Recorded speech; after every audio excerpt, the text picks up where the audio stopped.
So a very good afternoon to one and all present over here in this long 5-day FDP program on leadership and excellence. Today, we are really honored to have with us an assembly of distinguished thought leaders from varied sphere, from varied corporate, from the World Bank, from academics, especially outstanding professionals in diverse areas. In this 5-day FDP on leadership Gennext, exerting influence, not authority, which has been approved by Atal, Aicte, along with KIT School of Management, KIT deemed to be university, and institution of eminence. I express my deepest sense of gratitude for all our participants holding renowned positions in various universities of India. There are participants from pharmacy, from biotechnology, from medicines, from management, from engineering.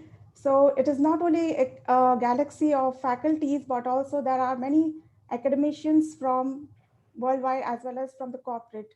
I heartily give you a warm welcome to our institution, even though in a virtual mode, and would seek your presence in future in our campus, provided things are normalizing. So before we start, we have a small video to welcome you all. So stay tuned and have a look at this small video.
So thank you once again, our VC sir, Dean sir, Director sir, and Dr. Ranjit Naik sir for finding out your valuable time and being with us. So the light of the world, the guide in obscurity, and the expectation that invigorates us to endure is our great thought leaders. With diverse management structures, increased outsourcing, we have moved towards collaborative cultures and the formation of cross-functional teams, which has become the criteria of a job leader in this changing world. More and more people are being assigned to the job of leadership without having any authority.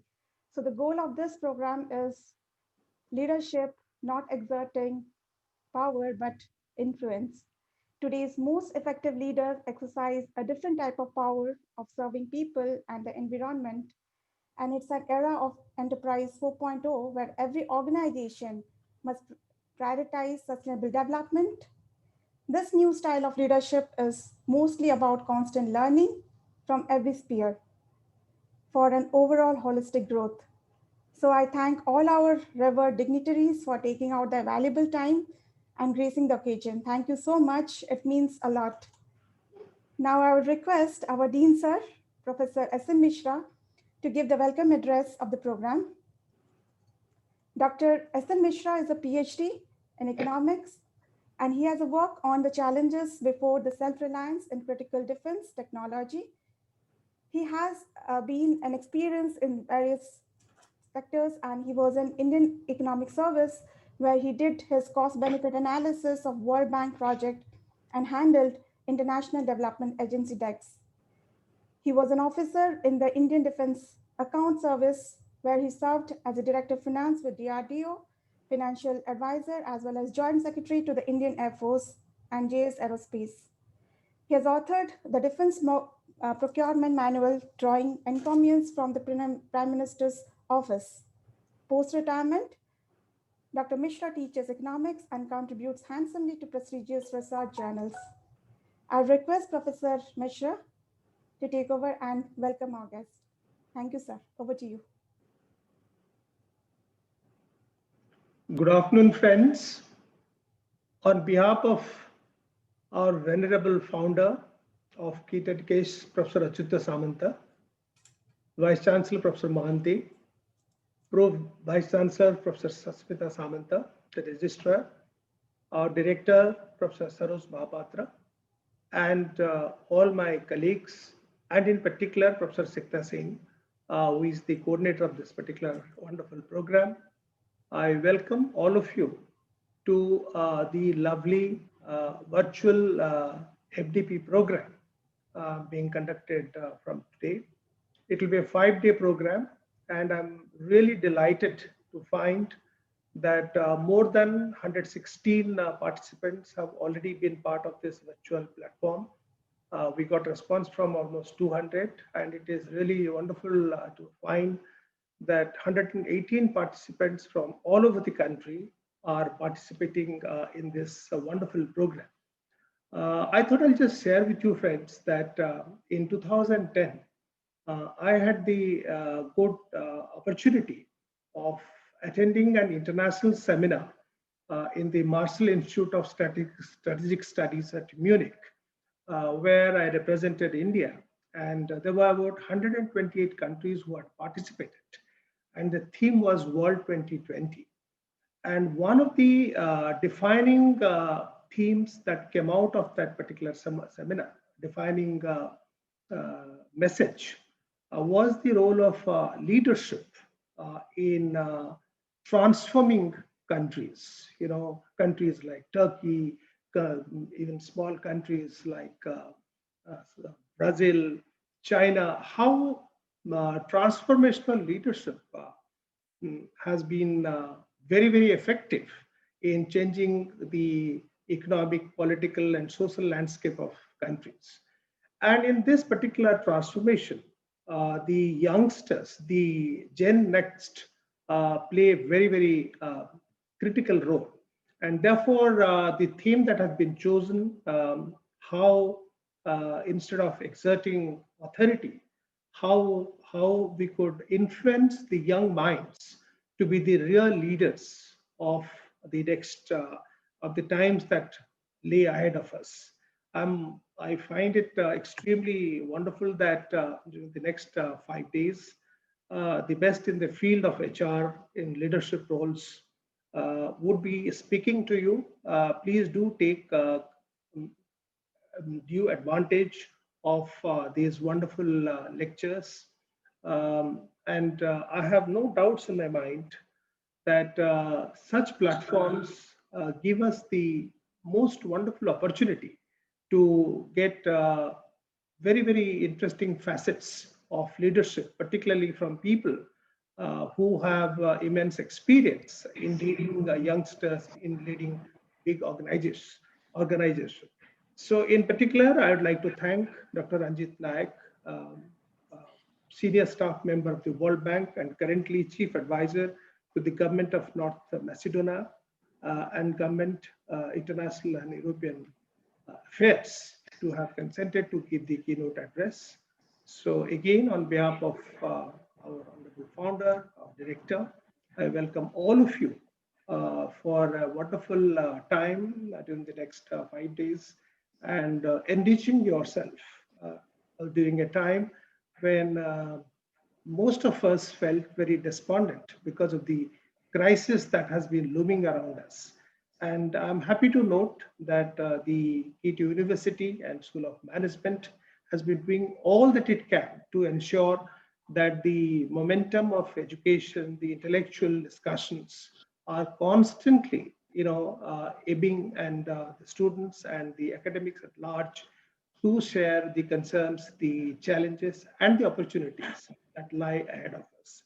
I would like to compliment Professor Sikta Singh for having got this wonderful program on ground. And let me once again welcome all of you to take best advantage of the wonderful experience sharing, which the venerable speakers would be sharing with you in the course of the next 5 days. Thank you.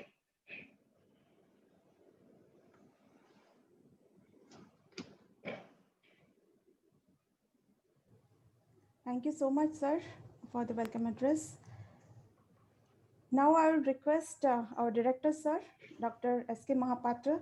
Sir, Professor Mahapatra is the director of School of Management and has held various leadership positions from over a decade in renowned corporate groups in India, like Tata, Bajaj, Jindal, including Navratna PSU, like SAIL, as well as multinational POSCO. He is widely acknowledged as an HR thought leader, a strategist, as well as turnaround specialist.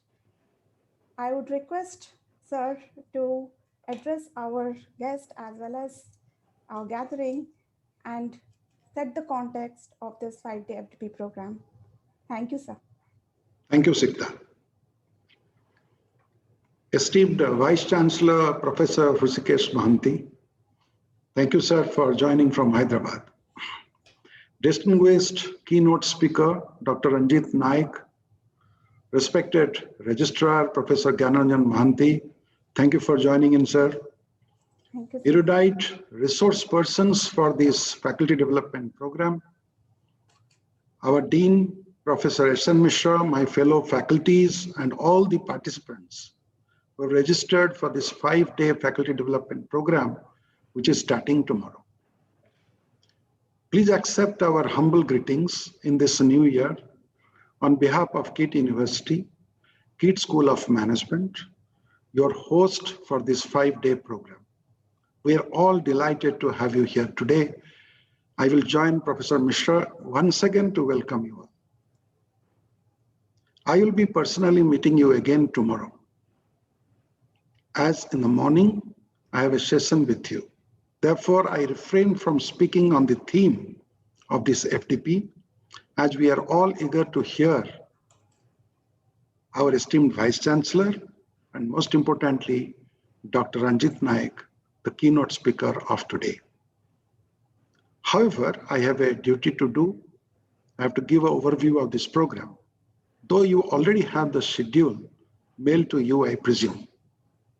But before I do so, let me thank the AICTE, the Ministry of HRD, for giving us the mandate and the resources to host this program. As you are aware, the new education policy has much to deliver in days ahead. There are a lot of expectations.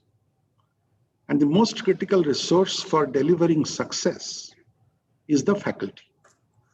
Therefore, you would have noticed the government has been laying a lot of emphasis on faculty development programs.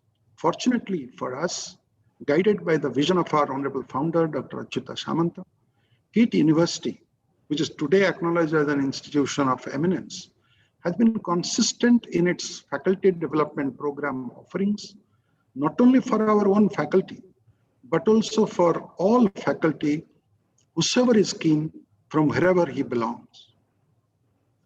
The School of Management has been a flagship of our university for both research and training. In fact, soon after this program, we'll be inaugurating our new doctoral students program for the current year.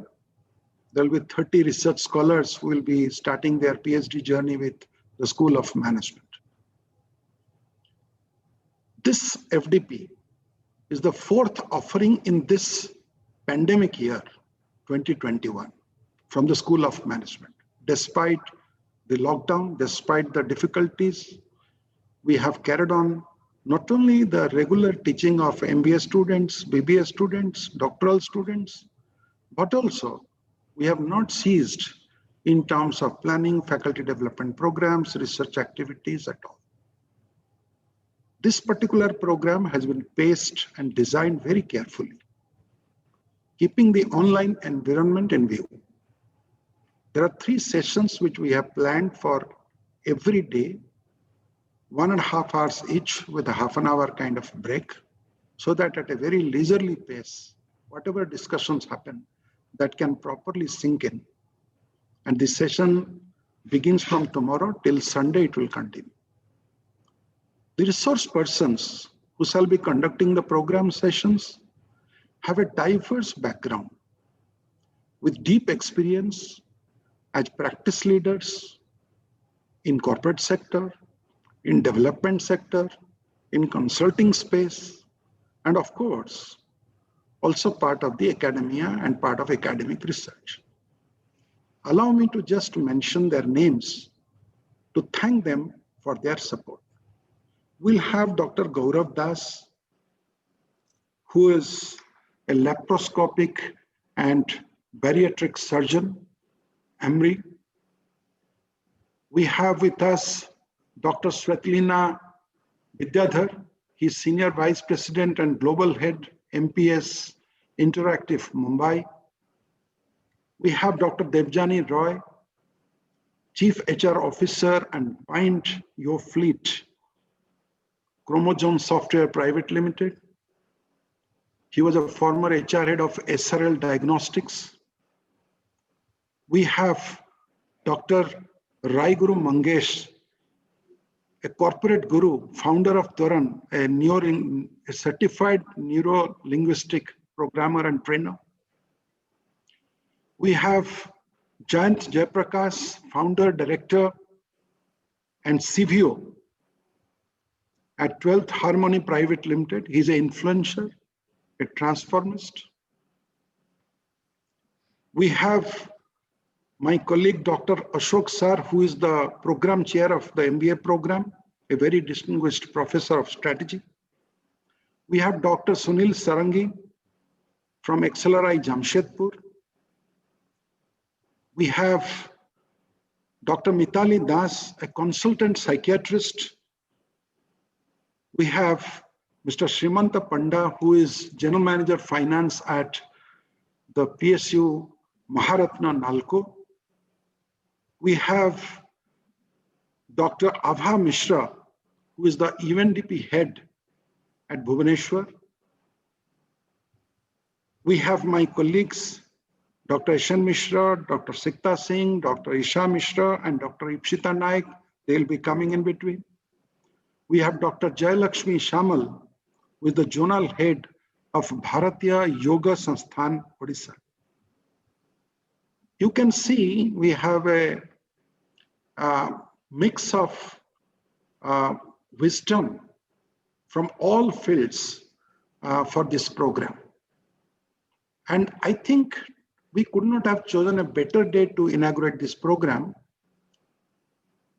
and with this kind of a diverse profile of faculty, because today is incidentally Swami Vivekananda's birth anniversary, 158th birth anniversary of Swami Vivekananda, who is acclaimed to be one of the greatest influencers from India, who changed the perception at the global level of Indians as from snake charmers to the people who are mystics, who are yogis, who are men of wisdom, who bring the light to the entire world. The greatest influencer.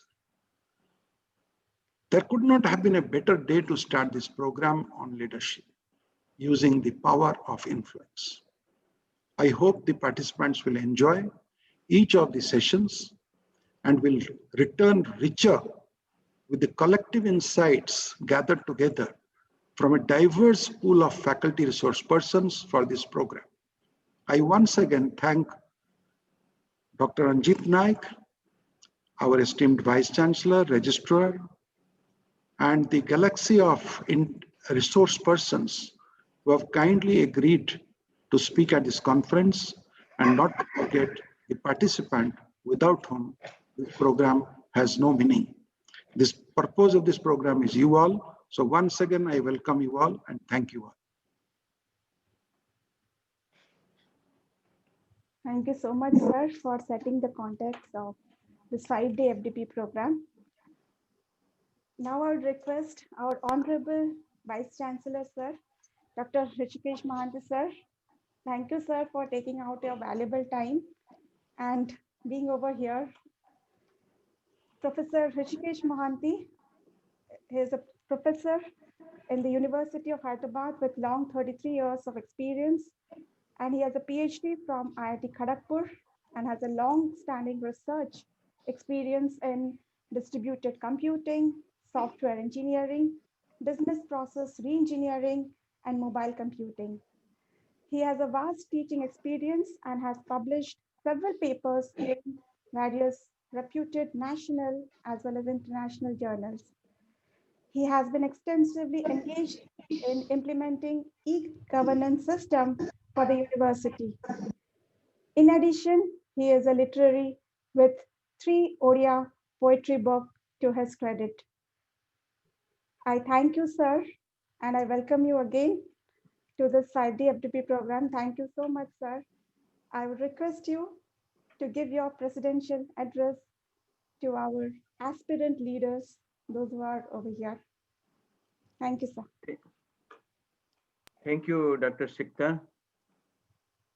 Good afternoon to all of you. My special regards to Dr. Ranjit Naik, the distinguished speaker today, and all the esteemed speakers, those who will speak on this FDP program, and dear participants from different institutes, and my colleagues of KSOM, and esteemed director, the registrar, Professor Gyanranjan Mohanty, director, Professor Mahapatra, and the dean, esteemed dean, Professor Misra, and all esteemed colleagues over there. It's my pleasure being here today in this inaugural function of FDP program sponsored by Aicte. I first congratulate KSOM for getting this honor for hosting this FDP program, and also the coordinator, Dr. Sikta, for conducting this program in this difficult time. KSOM, the school, has been doing very well. One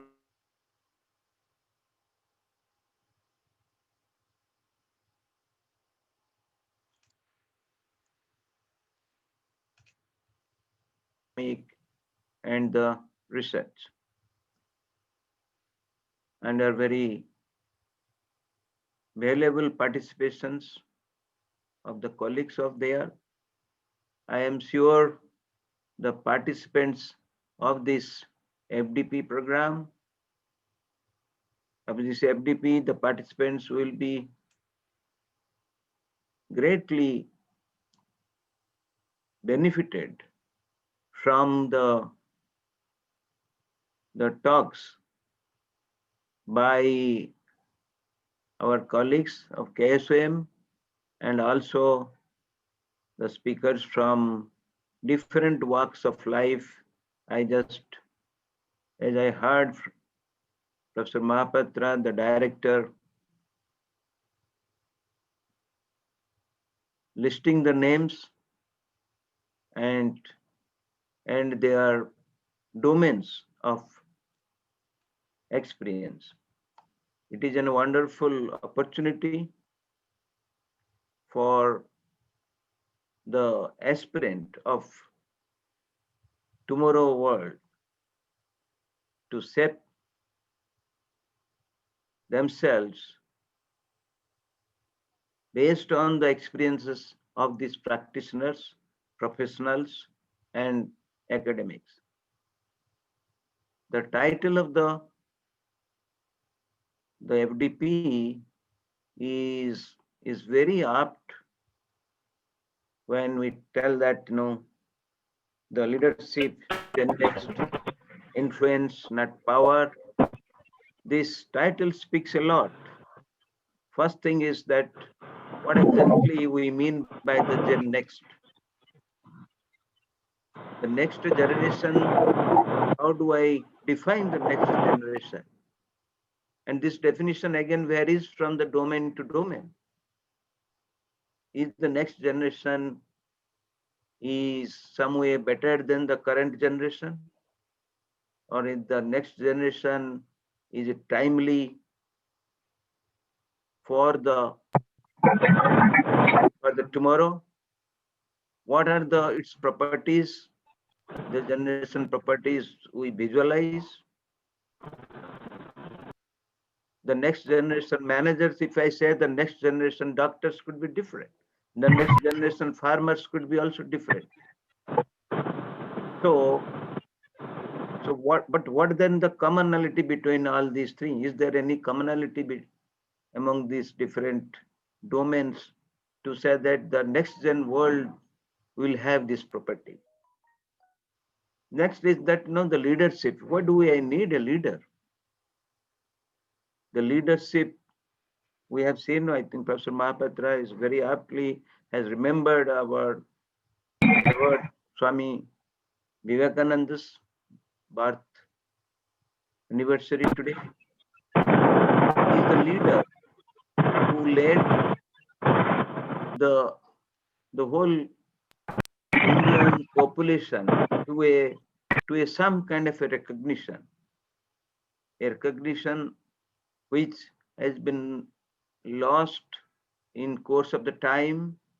So he reminded that the Indians have a glorious past and they have the energy and wisdom to lead the world. So this is a one kind of leadership. The other leadership, we see that in a military paradigm, we see a commanding in chief. He leads at the front, and that is he readies for the supreme sacrifice, and that is a kind of a leadership that which inspires all his soldiers to follow him. So that is a one kind of leadership. The leadership, suppose like our honorable founder says that he has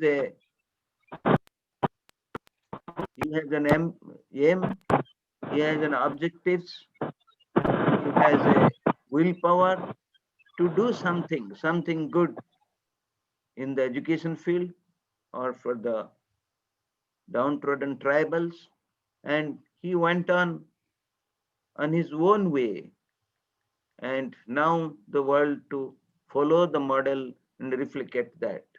So that is a kind of a leadership.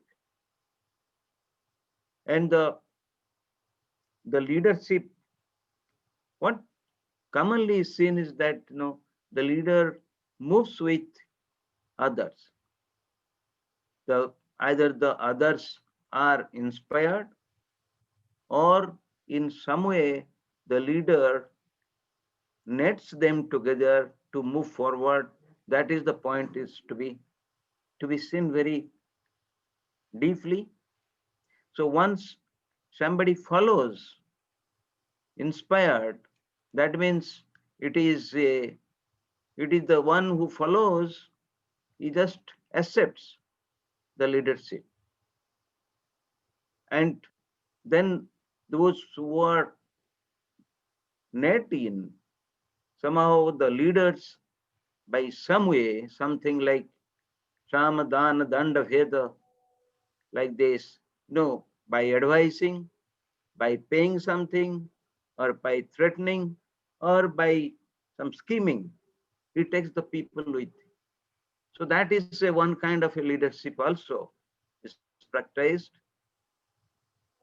But the current world, what are the parameters of the current world, and what are the properties of the Gennext, so that one can have either one way is that inspired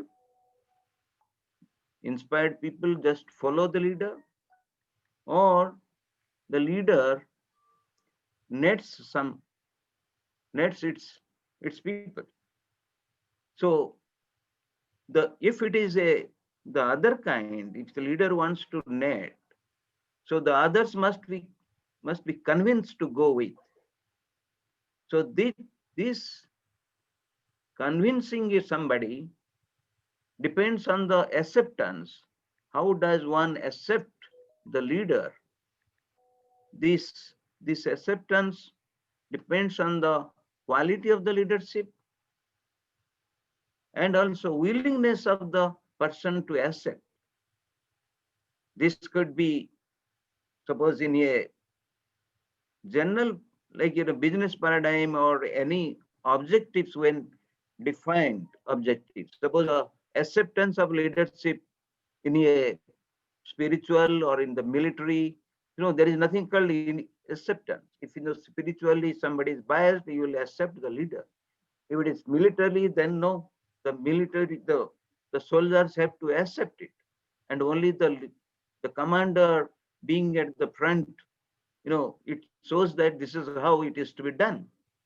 But in, say, business paradigm, maybe some other paradigms, it is a kind of if I can model it, it's like a it's a game. So how much I gain if I accept, and how much you can give it. So it can be a game theoretic problem, or it could be either a zero sum problem also.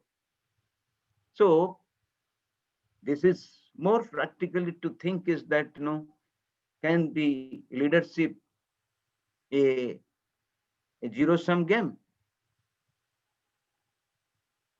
or it can be some other way. You say, like, I heard the term Dr. Sikta told, that collaborative problem solving. If it is a collaborative problem solving, if this is what is we see it, then everybody is leader. Everybody has got some role to play, and this is what is something like the inclusiveness, and everybody feels a part of it to participate and solve a problem. This is, suppose, in the computer science paradigm, there are many problems are solved. We call it a cooperative problem solving, and we model it also in a game theoretic paradigm, following the game theoretic principles. So this is what one has to see it very practically, that what exactly the influencing we mean.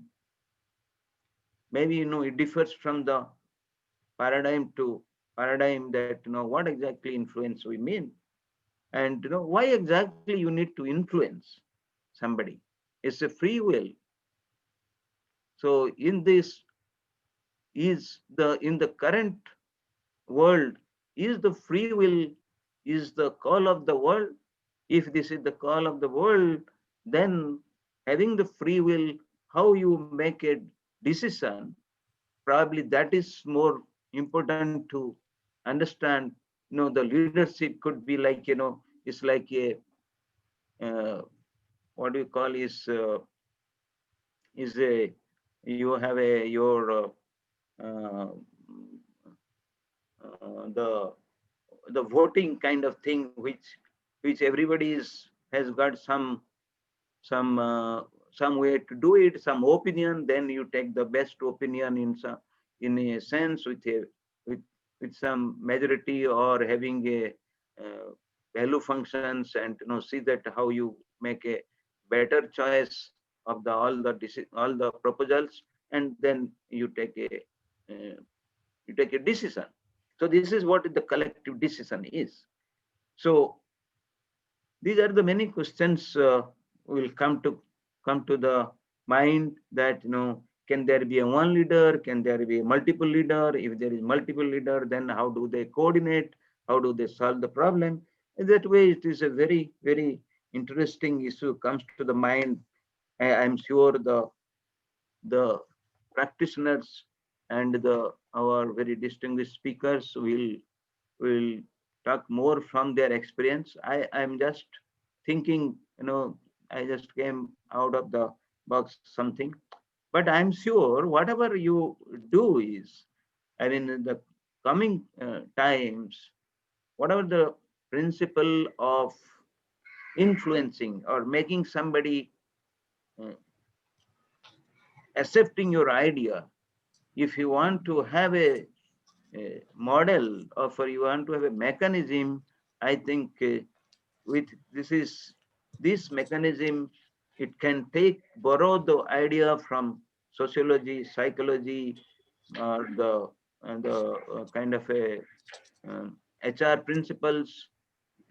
But at the same time, now this is the time to be this theory to be supported by the quantitative analysis, and for that, this present days, the analytics, the the social analytics, business analytics, all these analytics will give a leverage to understand the emergence of a leader, effectiveness of a leader, and forecasting that what could be the leadership uh, in future for a particular organization or for a particular purpose. I think I am sure with these valuable talks, the practitioners, the academicians of this FDP will deliver. That will be illuminating for all the participants, and there will be they will give a lot of points to think over this, and maybe somebody will be so much inspired to do more work on this and think it very deeply, and for so that addition of knowledge could be there, that in that way the purpose of the FDP will be met. And in that sense, KSOM has been leading in many ways,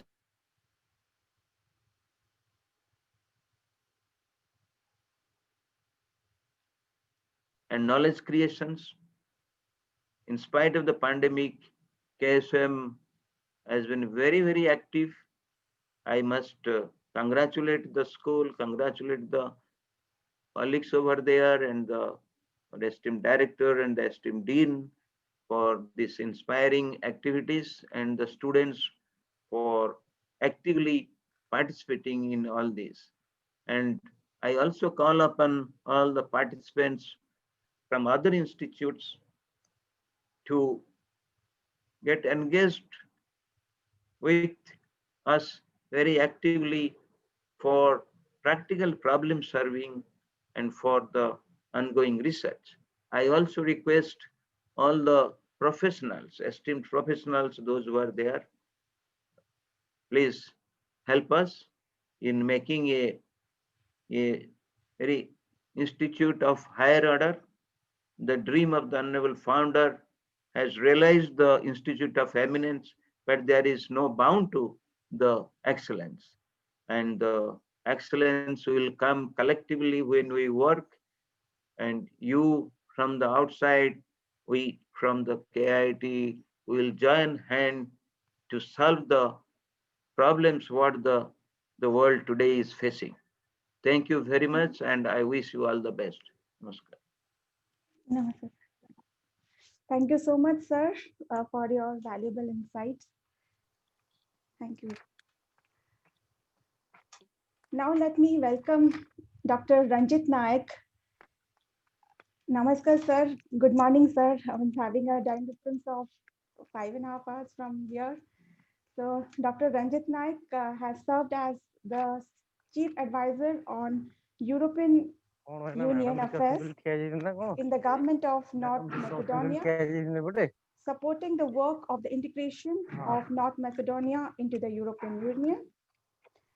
Dr. Naik is an entrepreneur with diverse interests reflected in multiple leadership roles, and he has a background in multilateral, bilateral, government, corporate and non-corporate government domains over a span of long 30 years. In the World Bank, Dr. Naik has served as the principal development specialist for the Europe and Central Asia region, overseeing operation in the region, advising government and counterparts on a range of developmental issues. Dr. Naik has served as the World Bank country head for Kosovo and was instrumental in financing and framing Kosovo's first government budget and country's economic foundation towards the country's sustainably after its independence in 2008. Dr. Naik has joined World Bank as a young professional and has worked in key positions in various arms of bank group, including IFC, IDRT, and IDA. Before joining World Bank, Dr. Naik has served in NGO in Europe and Eastern Europe, the private sector, and academia in India and United Kingdom. In his career, Dr. Naik has lived or worked in order to oversee, design, manage multi-billion-dollar portfolios on high-quality reforms in across more than 32 countries, to name a few: UK, USA, Romania, Russia, Switzerland, North Macedonia, India, Iran, and Iraq. So Dr. Naik's contribution has been recognized with award and citation by a range of international institutions, including European Union, NATO, and the World Bank, for his tremendous effort in peace building in conflict-affected countries, promoting social justice in unjust environments, advocating gender and ethnic diversity.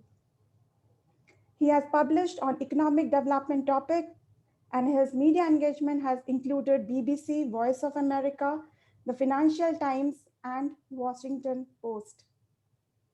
So there are a lot to say in terms of, I'm really, really humbled, Dr. Naik, for accepting our invitation and finding out your valuable time to be with us in order to address our aspirant leaders. Thank you again, sir. Over to you. Thank you so much, Professor Shikta Singh. It's actually a great pleasure to be among so many intellectuals. And thank you actually for reaching out to me through a common friend to invite me to join your community. I'd like to thank Director Mahapatra, the Vice Chancellor, Professor Mahanti, the Dean, Professor Mishra, and all the eminent guests and participants who have joined in. I'd also like to acknowledge the patron, Professor Samantha, for his tremendous contribution to the education sector. And to you, Professor Singh, particularly, and your organizing committee to put this thing together during the pandemic times. I'd like to share with you a story, an experience that I had when I was about 10 or 11 years old. In my village, in my father's village. We are from the Kandhamal district in Orissa, and most of my summer vacations, summer holidays were spent in the village. And there was a moment when I was about 10 or 11 years old when I met one of my distant relatives. I call her my auntie. She was a widow, and she has 5 children and several grandchildren. I found her in the fields. She was a agricultural worker. She was more specifically a sharecropper. She worked on the fields and shared the harvest and shared the produce with the landowner, and of course, as per the agreement, she got a part of it. Now, just like a typical city boy, I asked her. I found her in the fields she was cultivating, and I asked her, "So, how much paddy are you going to get this year?" And she looked into the skies and thought for a bit, but within a minute or two, she told me she's going to get 20 quintals. And that answer has, till now stayed with me as to how could she arrive at this number, 20 quintals, out of the blue. And when I thought about it, as to how she could come to that number, I thought she must have done an amazing calculation. She must have had a tremendous experience. She must have had a set of expertise to arrive at this number. And when you dig a little bit deeper, she would have actually thought about how much rain she is expecting to receive that season. She knows about the condition of her soil, what kind of, how fertile it is. She knows about the condition of her cattle, as to how many oxen are going to be working for her. She knows, she knows the probability of wild animals like boar or elephants who are going to pass by and probably either destroy or consume a lot of the produce.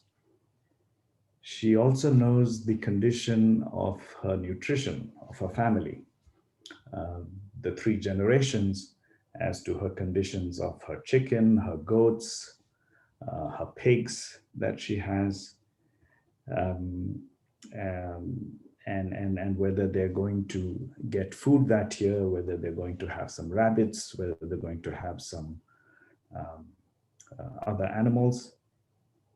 She would have also factored in her debt situation, how much she owns, which she owes to the sahukar or the money lender. And so I think and also, in terms of maintenance and repair, would she have to put a new roof that year? Does she have to put new walls in her house. So I think there was an amazing range of calculations that she would have gone through to give me the answer of 20 quintals. And I think what the story is about is that there are many, many competencies, there are many, many skills that a leader requires. Yeah, it's not just one thing or the other. Leadership is very complex. In my view, this lady is a leader in her own right. She's the leader of her family. She's the leader when she's on the fields. And one of the things which is consistent with the topic of the discussion is leaders are found everywhere. Just because, as the topic says, that you have a position of authority, or you have a white collar job, or you sit in a certain chair, or you wear something around your neck or around your head, doesn't actually make you necessarily a leader. It is not a necessary condition. So what I wanted to share with you is leaders are found everywhere. They are here. You all that I see on the screen are leaders in your own right. Not every leader has to be competent in every sphere of life. Yeah? Some can be a leader at home, could run the household. Some can be a leader in the university, yeah? run the whole place, influence people with the ideas. So so that is one aspect of leadership, is that all of us have leadership qualities of some kind in our lives. Okay. The other thing which I would like to draw on what Professor Mahapatra said about Swami Vivekananda, I think he touched on one of the qualities of a leader, that it is timeless. And what also Professor Mahanti said, that it goes beyond that it is inspirational, and there is no boundaries for leadership. So I think even leaders who have passed away still continue to inspire us and still continue to motivate us. And in that sense, even though they are dead, they still influence us. Yeah? So influence is not necessarily from the living, but it can also be from the dead. And even in the future, hope for good leadership can also be an inspiration to us. So there is a timeless quality of leadership. The other thing I wish to share with you is that there are many books on leadership. I'm sure you've read all of them or most of them. And most of these books say that leaders are extroverts, they are loud, they are CEOs, the political leaderships are very prominent. They are able to motivate and charm other people. They're quick thinkers. Some leaders do a lot of networking. Some leaders are very good at presentation. But I think what they miss one thing is the leaders who are silent. And this is what I wanted to emphasize a bit. That there are many leaders amongst us who are not extroverts. They are introverts. They are silent. They are quiet. They're very considerate of others. And they talk little. So I think these are leaders we should not forget. And we should get ourselves inspired. Just like the old lady in my village, they have certain competencies that one is unable to find in palaces, let me put it that way. So leadership can both be found in poverty, it can also be found in palaces, it can be found everywhere. Coming down to, I just wanted to close by boiling the three essential qualities of leadership that I see. One is wisdom. And I think what this lady did or expressed in her answers was that she had knowledge at her disposal, which she had gained through experience. She had a vision. She could see the clouds and she could tell how much rain is going to come. Yeah? That is vision, that you cannot see. You see just a little bit, but there's a lot behind it. She was reflective, and she was and she delivered the answer with humility. Yeah? So I think these are qualities that center around wisdom, which of course comes through having experience, knowledge, and a bit of reflection. The second thing of the quality of a leader is empathy. I think it's very important for leaders to understand how others feel about them, yeah, how others think about it. It's very important for leaders to make everybody feel safe. It's very important for leaders.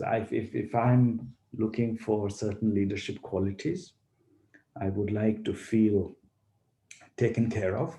I would like to feel being part of a team.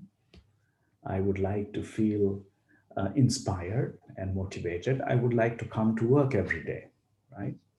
And for me, I would also like to be that person for others. So in that sense, there is no one leader, and then all of us have deep skills in leadership, but it's for us to reflect and to find what those skill sets are, and to be useful to us, to the people around us, and to society at large. So empathy is a second and very important criteria of a good leader. And the third and then the final thing, which I feel is very important, is responsibility. Yeah? Taking responsibility for one's actions, taking and executing those actions, taking the team along and delivering, even if there is no team, doing it yourself. So this is responsibility.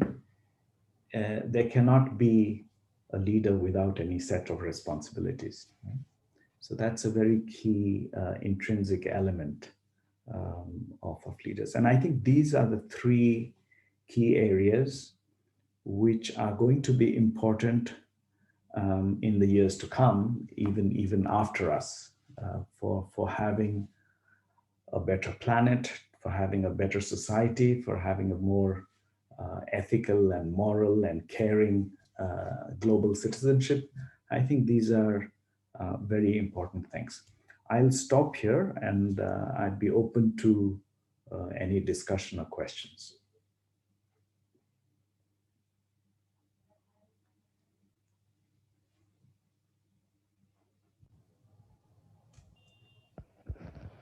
Thank you, Dr. Nagsab. It was a great example to start with. The example was very nice about the old lady of a village. That's a very attractive example. Thank you. I will ask something. Hello. Please. Yeah, Dr. Anjay, this is Rishikesh Mohanty. Yeah. Yeah. The first thing is that why we talk about. I could understand that what the cardinal the properties that what leaders can have, but the what exactly Gennext we talk about? What is their leadership is different there. No, this is what. I think you see, if there are certain core principles and there are certain core qualities of every leader, it doesn't matter in which time we live. Yeah. What would be different, of course, is the challenges that they would have. So, for example, for the next generation, climate change would be a very important thing. Yeah? For the next generation, for example, living in a more humane society would be very important. If you look across the globe these days, there's a lot of violence, there's a lot of conflict, there's lots of issues. And I think these would be some of the challenges for the next generation, but that comes on there would be others, for example, not just about conflict, but also about food. We are going to have challenges of food in the next 100 years. Yeah? Because as people do different types of things, there's going to be challenges of how to utilize technology for human welfare. So I think these would be some of the challenges that they would face, but I think the core principles of being a leader essentially remains the same, and then there is a certain timeless quality about it, as you have discussed.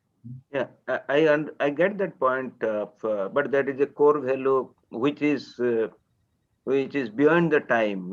That will be always there.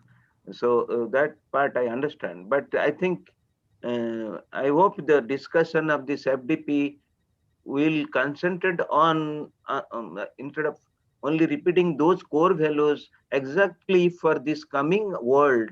What is the extra properties of a leader should have? That is the point the FDP should bring out. So the second thing is, second thing is that, see, the core principle what we are talking about is talking about the world. These are all figured out in the world, the past world, the present world, where there is a, I told the thing is the free will. There is, everybody wants to exercise their free will, and there is a lot of information. Everybody knows it. What is happening, and they have a reasoning power also. So, in that sense, why should I have a leader? I know what is my principle. What is I have to do it, and I will do it. And also, I told that I will do it if I also either I get convinced that I should do it, or I have some incentive to do it. So that is be very practical. What is happening now in the world? You see, we are talking about something in a goody things. What is the leadership? But in practical approach, in a company or in a governance, what exactly is the leadership? Here actually the give and take. This is what is like a game theoretic problem. Yes, I understand, Professor. Yeah, no, thank you for your feedback. Anyone else would like to? Sir, good evening, sir. I respect the Vice Chancellor of KIT. A very good evening, sir. Madam, very good evening, ma'am. Thank you very much for the opportunity given. I'm very so happy, sir. Sir, I have a doubt, sir. So, since I am from HR domain, would you like to recommend any specific style of leader for an institution or industry? Sorry, can you get me? Yeah, what kind of style probably or strongly recommend for an institution or industry?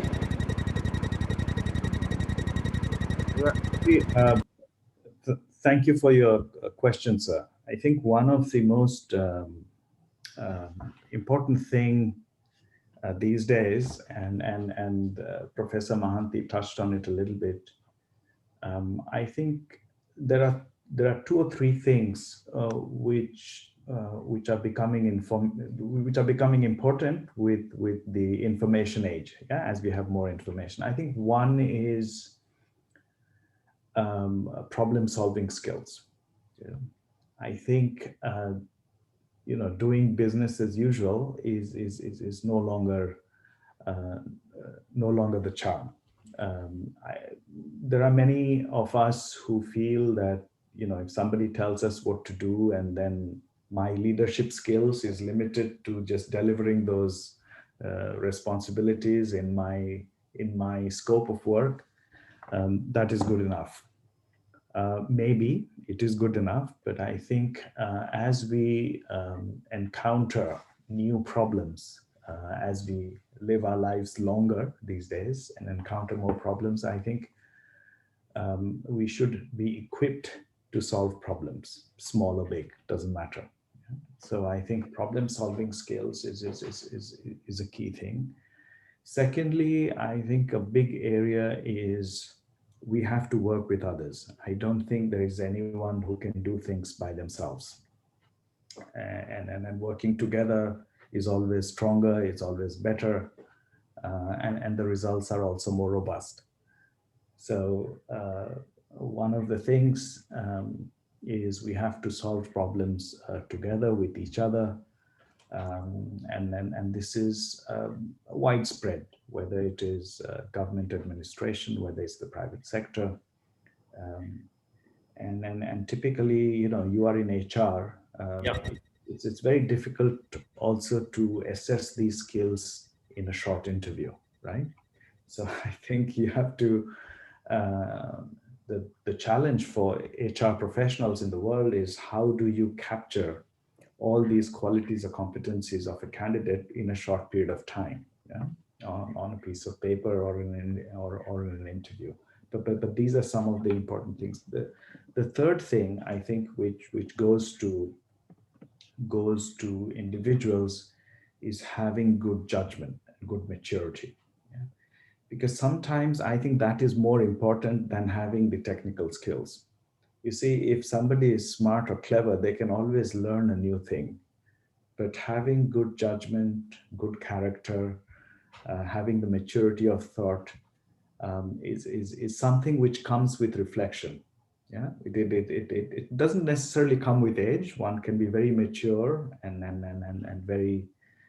have very good judgment at a very young age. That's possible. But I think it's very important to be reflective.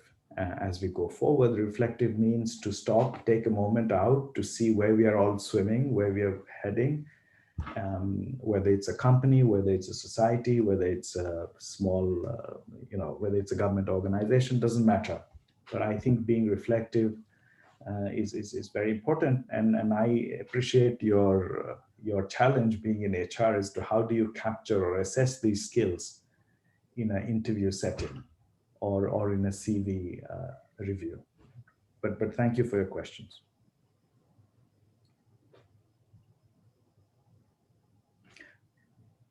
I can't hear you. Sir, thank you very much, sir. Nowadays, decisions are in the hands of leader. So what I am asking, sorry for the interruption, sir. The leader know autocratic, democratic, relevant, and institutional.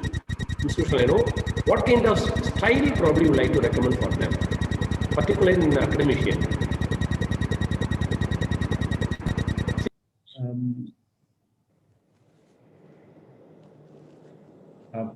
Sorry, I cannot hear you. So we can take a few more questions from other participants. I Professor Singh, what would be helpful is if you take the Okay, no problem, sir. Please. Thank you, sir. Thank you so much. Thank you, ma'am.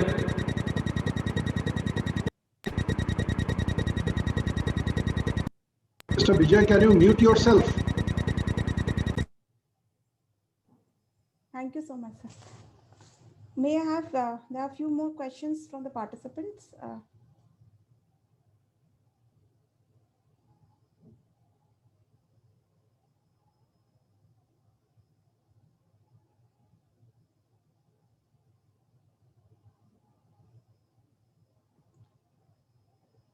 Okay, there is a question in the chat box that what are the most important, means what values are more important to you as a leader?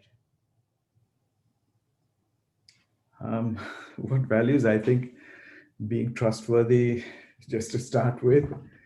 I think being trustworthy, being honest is very important, because people are always looking to others for inspiration. They're looking for leadership, for good qualities.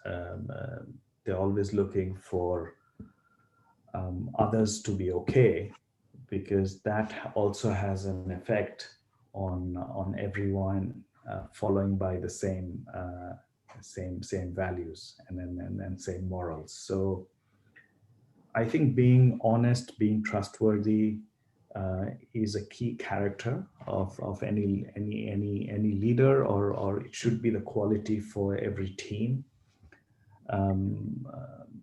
Again, to go back to the theme of the program, you know, what comes with authority is actually authority. It may not necessarily be coincidental with leadership. Yeah? Just because somebody is a CEO or the head of an institution doesn't mean they are a leader. They may be doing the job of a coordinator. They may be doing the job of a representative. But I think every institution, every organization has multiple leaders. There are multiple people. But I think it's very important for every organization to have values, good values of trust, of honesty, of all the values that inspire us and then make us to come together and work together. Because the other kinds of values which rely on shortcuts, which rely on doing things outside the norms, I think those are all short-lived. They may work for some time, but I think in the long run, they somehow just don't work out.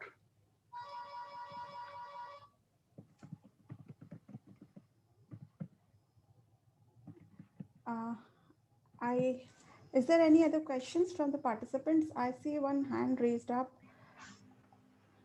Yes, sir, you can unmute yourself and ask the question. Yeah, this is addressed to the keynote speaker, Mr. Naik. In the story that you started with, hello, am I audible? Yes, sir, you are audible. Yeah, I'm Srimant Panda from Nalco. Can you just enlighten me the story that you narrated at the beginning about the story of a lady in the paddy field? What kind of leadership was she exhibiting, and what kind of leadership role? Because whatever you told about her expertise, about her ability to estimate the paddy from different factors. Of course, some of the factors were totally not related to her ability to estimate paddy crop from that year. Though, what kind of leadership role exactly she was displaying or exhibiting? So the neighborhood farmer who was cultivating in the next field, was he not endowed with the same qualities? So then in that sense, everybody is a leader.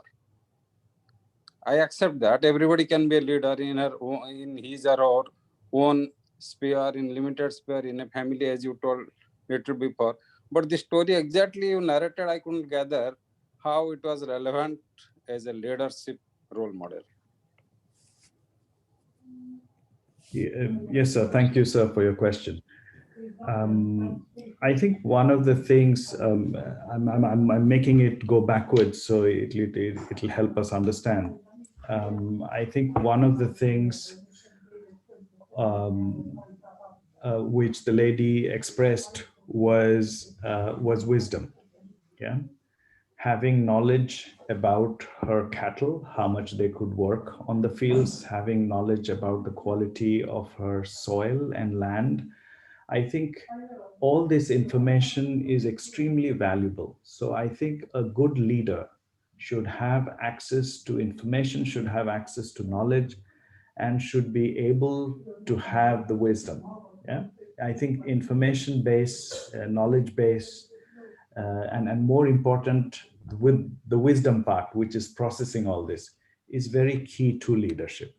The second thing which the lady said was, and then this goes back to the 3 points I made, is empathy. Empathy is the ability for us to get into the role of others in our family and to feel that way. So if you are a son or a father, I'm sure you have the experience of how it feels, or how your father feels, or how your mom feels, or how your children feel about certain things. So I think the ability to know your team or your family or your group as to who feels what and how decisions are going to affect them either positively or negatively.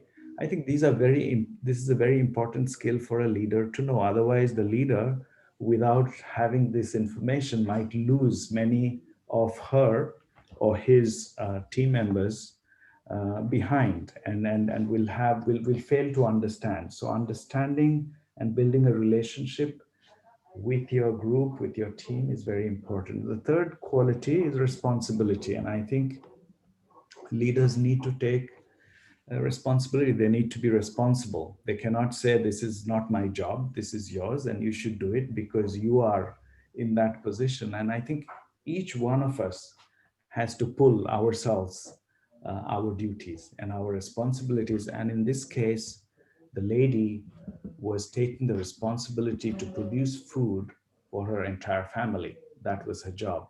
Yeah. So I hope I'm able to connect some of the qualities that this lady exhibited to some of the things we can see in an office as well, yeah, elsewhere. Doesn't have to be in a paddy field.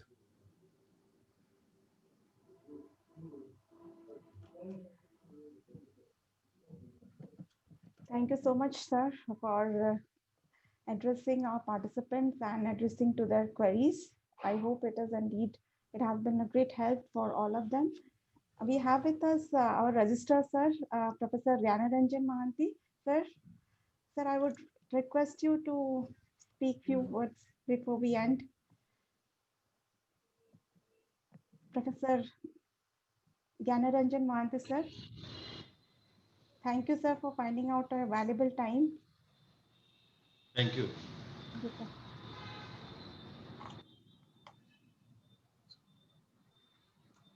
Hey, you want to speak me something or? Yeah, sir, if you could share a few of your observations or any kind of your thoughts. Thank you. Actually, it's my honor to welcome our speaker, keynote speaker, Dr. Ranjit Naik. So I'm also honored to be here, and I listen to our Honorable Vice Chancellor Sir and Dr. Ranjit Naik.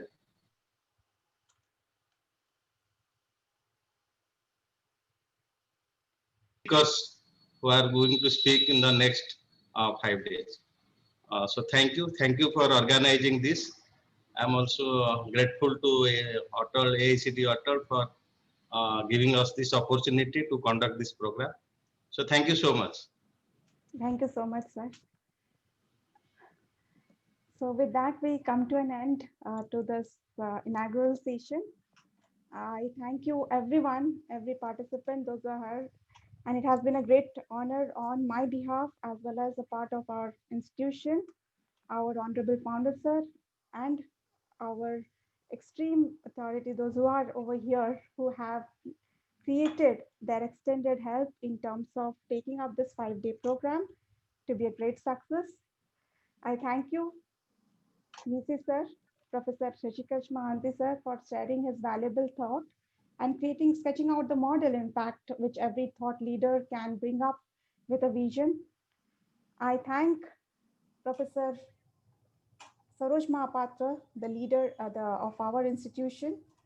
Thank you, sir. I express my concern gratitude to Dr. S.N. Mishra, the Dean of School of Management, for his continuous support and his active engagement. I thank you, VC. I thank you, Registrar Sir, for being over here. And last but not least, I thank you, Dr. Ranjit Naik, for having your valuable presence and taking us through the various facets of leadership, stating that it is not that only a quality or a person who is imbibed with it can be a leader. It can come up with any person who is having the diligent, the hunger to be in terms of creating the world ahead. Thank you so much, sir, for being with us. And we'll start our FDP program from tomorrow. Thank you all those participants and those resource persons, those who are with us and will be for this 5-day program.